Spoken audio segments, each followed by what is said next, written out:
ఈ తప్పుడు ప్రచారంతో భారతదేశంలో రాష్ట్ర ప్రభుత్వాన్ని దుష్ప్రచారం చేసే ప్రయత్నం చేస్తున్న వాళ్ళందరి మీద చర్యలు తీసుకోవాలని నిన్న అందరు డిలీట్ చేసిర్రు.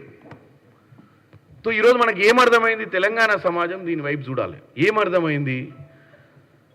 హెచ్సియు భూములో అని చెప్పి వీళ్ళు దుష్ప్రచారం చేస్తున్నటువంటి గచ్చిబౌలి ప్రభుత్వ భూమి, దాని మీద భారతదేశ వ్యాప్తంగా కూడా కాంగ్రెస్ పార్టీని బదనాం చేయాలని చెప్పి ఫేక్ పిక్చర్స్, అక్కడ లేని బొమ్మలను సృష్టించి ఇవన్నీ వాస్తవాలని తెలియజేసే ప్రయత్నం చేసింది ఫస్ట్ కేటీఆర్ బ్యాచ్.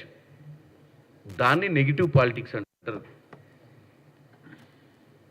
ఇట్లా కంటిన్యూగా గత సంవత్సరంన్నర నుంచి ఓడిపోయిన రోజు నుంచి ఒక్క రోజు కూడా ఖాళీ లేకుండా పొద్దున్న నుంచి సాయంత్రం దాకా 200-300 మందిని పెట్టి ఆఫీస్లో నెగిటివ్ బొమ్మలు, నెగిటివ్ ప్రచారం, నెగిటివ్ ముచ్చట, నెగిటివ్ వ్యవహారం తప్ప నువ్వు చేసింది ఏమీ లేదు. తెలంగాణలో ఒక ప్రాపర్ అపోజిషన్ రోల్ మీ నాయన వచ్చి అసెంబ్లీలో అటెండ్ కావట్లేడు.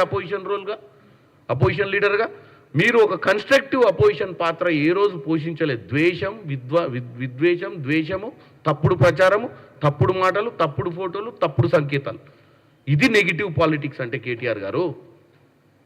ఇకపోతే నెగిటివ్ పాలసీస్.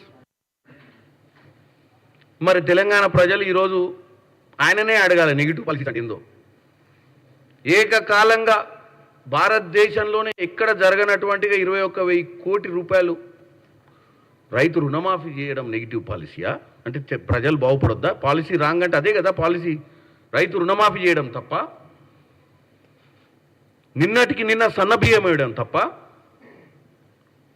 రాజీవ్ యువ వికాసం 5 లక్షల రూపాయలు వెనుకబడ్డ తరగతులకు వారి ఆర్థికంగా వాళ్ళను బలపరచడానికి తీసుకున్నటువంటి పాలసీ తప్ప, ఉచిత బస్సు మహిళలు ఫ్రీగా తిరుగుతుంటే మీరు ఓర్వలేకపోతుర్రా? అది రాంగ్ పాలసీయా?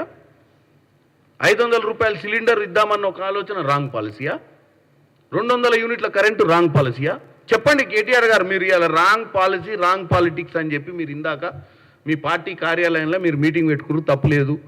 మీ కార్యకర్తలకు సందేశం ఇచ్చిర్రు, పెద్ద బహిరంగ సభ పెడుతుర్రు. భారతదేశంలోనే మీ రెండో పెద్ద తెలుగు పార్టీ ఇవాళ 25 సంవత్సరాలు సెలబ్రేట్ చేసుకుంటుర్రు. బ్రహ్మాండంగా సభలు చేసుకోండి, బస్సులు అప్లై చేసుకోండి. మీకు అన్నిటి కూడా మీరు ప్రజాస్వామ్యంలో మీకు అన్ని హక్కులు ఉన్నాయి. మీరు మీ కార్యక్రమాలు చేసుకోవడంలో తప్పు పడతలేదు. మేము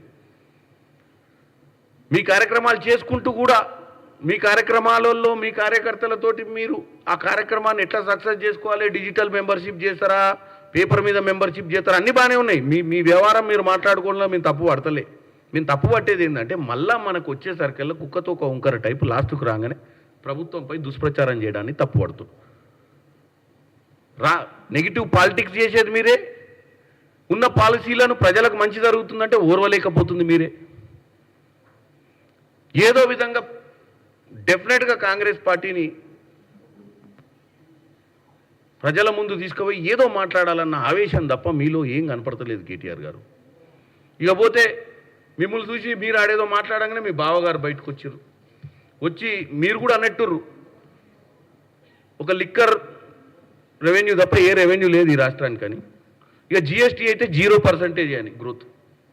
నేను మీకు ఒకటే చెప్తున్నా, ఇవాళ జిఎస్టీ 23-24లో 39,295 కోట్లుంటే జిఎస్టీ 24-25 తెలంగాణలో 42,000 కోట్ల 468,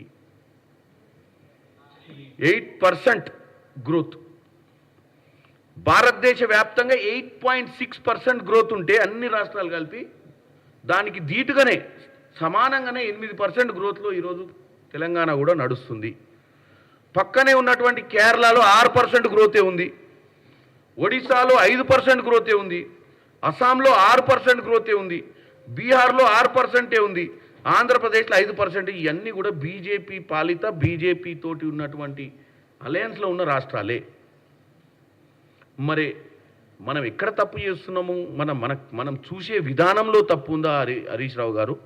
మనం ప్రజలకు ఎట్లాగో లెక్కలు తెలియదు, ప్రజలకు జిఎస్టీ లెక్కలు చెప్పనికి ఎవరు రారని, ఒక్కరోజన్నా మీ లెక్కలు కరెక్ట్ అని ప్రజలు ఈరోజు మన రాష్ట్రానికి పెద్ద ఒరిగింది ఏం లేదు కాంగ్రెస్ పార్టీ తోటి అని చెప్పి మీరు వెళ్ళిపోతే ఎవరు దీన్ని డిఫెండ్ చేయరు, ఎవరు ఒరిజినల్ ఫిగర్స్ ఏందో చెప్పరు, ఎవరు ఒరిజినల్ ఫిగర్స్ గూగుల్లో కొట్టి చూసుకోరనే ఒక ఆలోచన. అంటే అంటే ప్రతిరోజు మీరు ప్రజలకు ఏదో ఒక సంకేతం ప్రభుత్వం చేస్తలేదని చెప్పడమే మీ కార్యంగా పెట్టుకుర్రు. ఎందుకంటే ఒక 24 గంటలలో వీళ్ళు వచ్చి చెప్పే లోపు ప్రజలలోనైతే ఇది నాంతది కదా, నాటుకుంటుంది కదా, ప్రజలలో నెగిటివ్ ఒపీనియన్ క్రియేట్ చేస్తడమే లక్ష్యంగా ఇటు బామ్మార్ది పొద్దున బావ మధ్యాహ్నం ఇక పోతే మన ఏమంటారు కవిత గారు సబ్జెక్టు. ఇప్పుడు కవిత గారికి కంపల్సరీ గుర్తింపు అవసరం ఏర్పడ్డది. ఈ ఇంట్లో వెనకబడిపోయింది ఇలా రేస్లా. మధ్యన టీఆర్ నుంచి వచ్చిన తర్వాత ఏదో ఒక అంశం పట్టుకోవాలంటే మరి అడ్వైజర్ కరెక్ట్ అంశం చెప్తుండో లేదో, ఏ అడ్వైజర్ చెప్తుండో ఏమో అనుకొని సంబంధం లేని సబ్జెక్టులలో ఏలు పెట్టి జ్యోతిరావు పూలే విగ్రహం పెట్టాలని మీరు ఏదో ధర్నా చేస్తున్నారు. మీ నాయన ముఖ్యమంత్రి 10 సంవత్సరాలు ఉన్నప్పుడు అప్పుడు ఆ జాగ కనపడలేదా? అసెంబ్లీలో పెట్టాలన్న ఆలోచన రాలేదా? ఇలా కాంగ్రెస్ పార్టీకి జ్యోతిరావు పూలే గారి పేరు పెట్టాలని చెప్పాల్సిన అవసరం లేదు. 9వ తారీఖు డిసెంబర్ 2023 ప్రమాణ స్వీకారం చేస్తున్నటువంటి రేవంత్ రెడ్డి గారు ఎల్బీ నగర్లో